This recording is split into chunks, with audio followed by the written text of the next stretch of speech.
Bonjour à tous, oui, nous sommes encore dimanche matin, je suis encore toujours là avec mon café et je suis très très contente de voir qu'il y a vraiment des gens très très tenaces qui continuent à regarder cette playlist pour arriver à un niveau B2. Aujourd'hui, c'est un peu spécial parce que normalement, nous lisons un article, mais aujourd'hui, c'était une audition. Donc, au moins pour ceux qui ont accès, parce que je sais que pas tout le monde peut aller sur la plateforme VRT Max. Si vous avez des commentaires, envoyez-les moi. Mais donc, qu'est-ce que nous avons fait? Nous avons écouté de 3, 3,5 à 8 minutes. C'était le journal parlé. Moi, j'ai regardé aussi. Et qu'est-ce que j'ai fait? Donc, j'ai marqué les expressions utiles. Alors maintenant, une chose très importante à vous dire, c'est que donc moi, quand j'apprends une nouvelle langue, et une fois que j'ai quand même un peu de vocabulaire et je veux vraiment arriver à un niveau plus élevé, j'apprends ce qu'on appelle des chunks. Donc, ce sont des morceaux de phrases. Et ça, pour moi, c'est quelque chose vraiment qui aide beaucoup.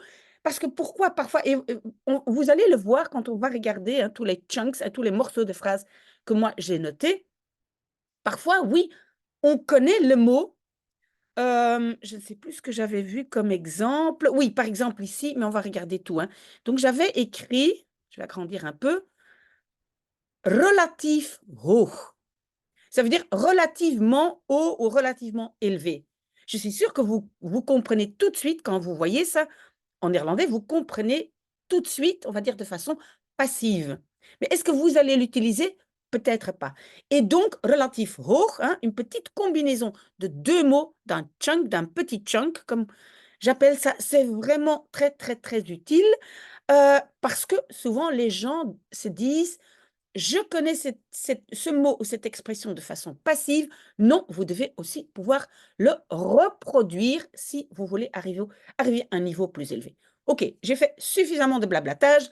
Si vous avez des questions, des commentaires, vous savez, vous pouvez toujours revenir vers moi. Mais donc, moi, j'ai écouté et en fait, c'était très intéressant. Merci beaucoup, Sébastien. Et donc, première chose à retenir, onder de armoedegrens. Donc, sous, et en néerlandais, on peut dire la frontière de pauvreté. Alors qu'en français, on va dire le seuil de pauvreté. Pauvreté, pardon. Je pense que plus tard, on a encore un autre mot. On n'a pas seulement armoedegrens, peut-être encore un autre, mais donc on dit sous la frontière de pauvreté. Het gaat de juiste kant op. Hein? Een kant op gaan. Een kant op gaan, c'est aller dans une certaine direction, mais c'est très difficile de l'utiliser dans une phrase, donc très bien de mémoriser. Het gaat de juiste kant op. Hein? Ça va dans la bonne direction. Ici, je pense, dans ce cas-ci, on veut dire ça va dans cette direction-là. OK? Op het laagste niveau, au niveau le plus bas. De metingen. De metingen, oui, ça c'est peut-être un mot. On va traduire en français par des mesures. Mais des mesures en français, c'est beaucoup de choses. Alors que de metingen en néerlandais, c'est quelque chose qu'on peut mesurer. Donc il y a des chiffres, il y a, voilà, il y a des centimètres où il y a vraiment, on peut mesurer. Donc par exemple, ça ne veut pas dire le gouvernement a pris des mesures. Ça, c'est pas metingen, ça c'est maatregelen. On va le voir plus tard aussi. Mais attention, donc metingen est quelque chose qu'on peut meten, mesurer. Et puis, on commence une certaine phrase par opvallend zijn, hein, frappant sont les, hein, par exemple, opvallend zijn de cijfers in Brussel. Frappant ou remarquable, on peut dire, sont les chiffres à Bruxelles. Donc, on peut commencer par opvallend, hein, qui est un adjectif attributif, et on peut commencer par ce mot. Opvallend zijn, remarquables sont, et très bien, très, très utile à mémoriser ces petits chunks quand vous voulez aussi faire une présentation. Et pas toujours la même structure. Sont très frappants. Une fois retourné, d'accord? Een kleine 8%. En fait, c'est un petit 8%, mais je pense qu'en français, on ne va pas le dire de cette façon-là. On va dire cela ne dépasse pas les 8%. Mais en néerlandais, on va dire een kleine 8%. Donc, presque 8%. Ertussenin. Ertussenin, ben, on peut combiner ertussenin avec plein de verbes. Je pense qu'ici, C'était zitten, mais je suis plus sûre. Mais liggen ertussenin, hangen ertussenin, zitten ertussenin, staan ertussenin, tous les verbes de position, donc ça veut dire entre les deux, hein, se trouve entre les deux. Een alleenstaande, oui, c'est une personne isolée ou célibataire. Donc ici, c'est surtout sur le fait isolé, hein. Peut-être cette personne est mariée, mais vit seule. Donc ici, alleenstaande est vraiment pour dire vit seule, doit payer tout seul. OK? Verdienen, oui, ça, franchement, on fait toujours la faute parce que en néerlandais, on a le mot pour gagner, on a verdienen et winnen. Verdienen, c'est comme gagner mais mériter, donc on l'utilise pour un salaire. Hein. Hoeveel verdien je? Ça veut dire combien tu gagnes en salaire. Winnen, c'est vraiment gagner, par exemple, quand on gagne au loto, quelque chose qu'on gagne sans faire d'effort, sans vraiment mérite. D'accord? Donc, très, très important, verdienen et winnen. Un gezin, oui, donc c'est la petite famille nucléaire, c'est pas la grande famille, c'est parents-enfants. Het aantal daalde. Le nombre diminuait ou a diminué, a baissé. Relatif hoog, on l'a déjà eu, hein, on le comprend tout de suite quand on le voit, mais est-ce qu'on le dit? Donc, ce mot relativement, hein, ça rajoute quelque chose à votre langage. Ik ben relatief gelukkig. Hein? Je suis relativement heureuse, par exemple. Donc, relatif peut être combiné avec beaucoup d'adjectifs. Stabiel, stable. Je sais que souvent, la faute est faite aussi en français. Donc, les Flamands vont dire c'est une situation stabile. Alors qu'en français, on dit stable et en néerlandais, stabiel. Même si vous le comprenez tout de suite, vous devez l'étudier vraiment activement. Een lichte vooruitgang. Hein, vooruitgang, donc vooruit gaan, avancer, un progrès. Licht, léger. Au lieu de toujours dire een kleine vooruitgang, ça semble plus logique, hein, un petit progrès. Licht, een lichte vooruitgang, hein, c'est un peu plus... C'est en tout cas une variante. Mogelijke verklaringen zijn. À nouveau, on a un peu inversé la structure. Donc, par exemple, si on veut dire er zijn 3 mogelijke verklaringen. Il y a 3 explications possibles. Mais en inversant, donc on met mogelijke verklaringen devant, on met un peu plus l'accent dessus et ça change un peu la structure de la phrase. OK? Mogelijke verklaringen. Oui, je vois ici qu'entre-temps, pendant que j'enregistre, je vois mon technopédagogue qui m'envoie des commentaires. Oui, j'arrive. Après la vidéo, je réponds. OK, beleidsmaatregelen. Et vous voyez ici, on a donc maatregelen. Ça, c'est une autre traduction de mesure. Mesure, donc dans l'idée des mesures, des politiques, des stratégies, OK? Et beleid, ben, het beleid, c'est ceux qui décident het beleid, c'est les grandes stratégies, les grandes, qu'est-ce qu'on peut dire, politiques, hein, de notre système. Donc, beleidsmaatregelen, oui, en fait, c'est on peut dire des règles que le gouvernement instaure, si vous voulez. OK? Beleidsmaatregelen. Het optrekken van de uitkeringen. Oui, et en fait, je pense que je dois mettre un het parce que je pense que c'est un verbe qui a été substantivé et donc le fait d'augmenter, l'augmentation des uitkeringen, ce sont des allocations. OK? Ah, un mot fantastique. Daarentegen. En revanche, ça, c'est très, très bien. Apprenez-le, mettez-le quelque part dans votre présentation orale fantastique daarentegen. Mijn kinderen daarentegen, hein, en revanche, mes enfants. De andere generatie daarentegen, hein, l'autre génération, la génération plus jeune, en revanche. Donc, s'il vous plaît, mettez ça, c'est fantastique. Buiten de cijfers vallen.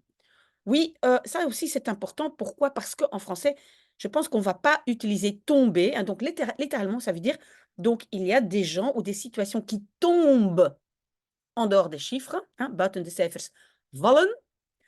Je pense qu'en français, on va plutôt dire n'entre pas dans les chiffres, n'entre pas dans le décompte. Hein, Donc, on va plutôt dire, je pense, n'entre pas dans au lieu de tombe en dehors. OK? Oui, parce que quand on fait des chiffres, par exemple ici on parle de pauvreté, bah, il y a toujours des gens qui voilà, qu'on ne trouve pas et qui ne se trouvent pas dans les chiffres. OK? Rondkomen, ça veut dire arriver à tout payer. Heu, Qu'est-ce que je peux dire? Deze maand kan ik niet rondkomen. Ce mois-ci, je n'arrive pas à tout payer. Donc rondkomen, c'est en fait faire le tour, hein, du mois. Je commence le premier et puis je n'arrive pas à rondkomen, à tout payer. Bij de minste tegenslag, ah ça c'est très très bien, au moindre contretemps. OK? Et ça c'est souvent, rappelez-vous, un élément qui décide quand même que les gens se trouvent dans la pauvreté, c'est le fait que au moindre contretemps: «Ah, j'ai une machine qui tombe en panne, je n'ai pas l'argent pour acheter une nouvelle machine», hein? Au moindre contretemps. Terechtkomen, aboutir, arriver quelque part. Ça peut être, pas seulement, hem, vraiment physiquement aboutir quelque part, mais on peut parler de in de armoede terechtkomen, hein, aboutir dans ou finir dans la pauvreté. De eindjes aan elkaar knopen, ça, c'est un peu comme en français, mais quand même bien d'apprendre cette expression, hein. Donc, de eindjes, hein, les petits bouts, hein, les petits eind, c'est la fin de quelque chose, les petits bouts, noués ensemble. Knopen, c'est nouer. En fait, c'est plutôt nouer les 2 bouts. We stellen vast op het terrein. Nous constatons sur le terrain, oui, je l'ai rajouté, à vous de voir si c'est intéressant pour vous. Donc, comme j'ai dit, n'essayez pas de tout mémoriser, hein, de tout. Prenez un tout petit peu ce qui est utile pour vous. Naar de voedselbank. Ils vont à la banque alimentaire. OK? On parle alors de dak- en thuisloosheid. OK. Le petit tiret, vous le savez sûrement, ça veut dire qu'en fait, c'est dakloosheid en thuisloosheid. Pour ne pas répéter loosheid, on va mettre les petits tirets. Alors, loos, ça veut dire sans, ne pas avoir. Heid, ça veut dire le fait de. Donc, le fait de loos, de ne pas avoir de toit ou de ne pas avoir un thuis, un chez soi. Oui, en Flandre, maintenant, on fait la différence. Il y a des gens qui n'ont pas de toit, hein, on appelle ça des sans-abri. Je l'ai marqué ici, le sans-abrisme. Mais il y a des gens qui n'ont peut-être pas un toit, mais qui vivent quand même quelque part, mais qui sont thuisloos, qui n'ont pas un chez eux. On fait la différence, donc on dit dakloosheid en thuisloosheid. Toenemen, augmenter, accroître, je pense qu'on le connaît.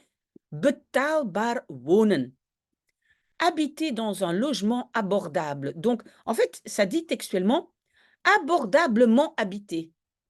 On dit par exemple qu'à Bruxelles, on ne peut plus habiter abordablement. In Brussel kan je niet meer betaalbaar wonen. OK? Alors, les revenus sont au plus bas, c'est de inkomens zijn het allerlaagst. Het aller, ça veut dire extrême. Vraiment au plus bas. Het allerlaagst. Et puis, on parle aussi de het allerhoogst. Donc là où les revenus sont les plus bas, à mon avis, on parle de Bruxelles. Donc les revenus sont au plus bas, alors que les prix de logement, si je ne me trompe pas, c'était ça, het allerhoogst in Bruxelles. Puis, on parle de sociale huisvesting. Huisvesting, on avait déjà vu, c'est l'immobilier. Huisvesten, hein, huisvesting. OK, donc l'immobilier social, de sociale huisvesting. Toegang hebben tot, avoir accès à. Een kwaliteitsvolle woning. Woning, habitation, c'est facile. Vol, ça veut dire plein de qualité. De qualité, hein? Kwaliteitsvol. Tegelijkertijd, hein? En même temps. Tous des mots très utiles à prendre par cœur. Alors, er wordt ingezet op. Oui, ça c'est très bien aussi. Parce que, rappelez-vous, er wordt, er worden, avec le er. Souvent, en français, c'est une construction avec on. En néerlandais, le on l'utilise plus, c'est er wordt ou er worden, et ça dépend s'il y a un pluriel ou un singulier qui suit. Donc ici, wordt, ça aurait pu être worden, mais ça va dépendre de ce qui suit. On mise sur, OK? Ondanks alle goede bedoelingen, malgré toutes les bonnes intentions. Ondanks alle goede bedoelingen. OK? Aussi, très intéressant, ce mot ondanks. Tous ces mots liens, c'est fantastique pour, en fait, obtenir un niveau plus élevé en néerlandais. Les professeurs adorent ça. Vos professeurs vont adorer. Alors, on parle de het groeipakket. Et aujourd'hui, on appelle ça en Flandre het groeipakket. Avant, ça s'appelait kinderbijslag. Donc, kinderbijslag, un supplément pour les enfants. Donc, avant, donc les allocations familiales, kinderbijslag, ont maintenant un autre mot en Flandre, s'appelle het groeipakket, le paquet pour la croissance. Donc, un montant qu'on donne pour la croissance. Pourquoi ça a changé de nom? Parce que, et je saute maintenant ici une ligne, mais donc, en fait, je pense que c'est depuis 8 ans, ils ont dit, donc la compétence de bevoegdheid, la compétence donc des allocations familiales, est maintenant à un niveau régional, je pense, et ce n'est plus fédéral. Avant, c'était le fédéral qui payait les allocations familiales, et je pense maintenant, c'est régional, à mon avis, si je ne me trompe pas, c'est différent en Wallonie, en Flandre et à Bruxelles. Donc, chaque région heeft de bevoegdheid overgenomen. Reprendre la compétence, la région a repris la compétence. OK? Et puis, zo luidt de critique. Ça, c'est pas mal si on doit donner son avis sur un article, par exemple. Ainsi est formulée la critique. Ainsi cite la critique. Zo luidt de critique. Si vous n'aimez pas cette phrase, vous laissez tomber. Un oplopend bedrag. Donc, avant, les allocations familiales étaient un oplopend bedrag, un montant croissant.